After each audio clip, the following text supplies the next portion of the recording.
আমাদের অনেকের মধ্যেই এক ধরনের কনফিউশন কাজ করে বা একটি প্রশ্ন আসে যে আমরা অ্যান্টাসিড জাতীয় ওষুধ কখন খাবো, অথবা আমরা অন্যান্য গ্যাস্ট্রিকের যে ওষুধগুলো রয়েছে সেই ওষুধগুলো আমরা কখন খাবো।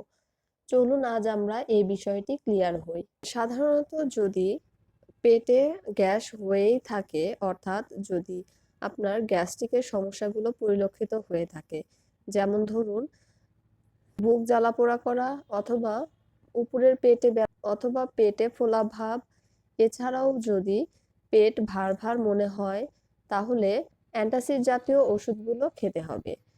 কারণ স্টমাকে অলরেডি গ্যাস বা অ্যাসিড চলে এসেছে। আর অ্যান্টাসিড একটি ক্ষারীয় ওষুধ।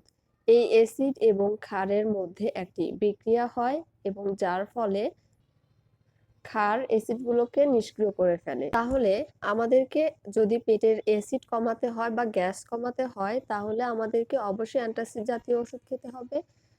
আর স্টমাকের অ্যাসিড সিক্রেশনকে কমাতে হলে আমাদেরকে অবশ্যই ইসোমিপ্রাজোল, ওমিপ্রাজোল অথবা প্যান্টোপ্রাজোল জাতীয় ওষুধ খেতে হবে। এই ওষুধগুলো স্টমাকের অ্যাসিড সিক্রেশনকে বাধা দেয়।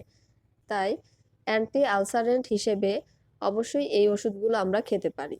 আর যদি অ্যাসিড বা গ্যাস হয়েই থাকে, তাহলে আমাদেরকে অবশ্যই অ্যান্টাসিড জাতীয় ওষুধ খেতে হবে।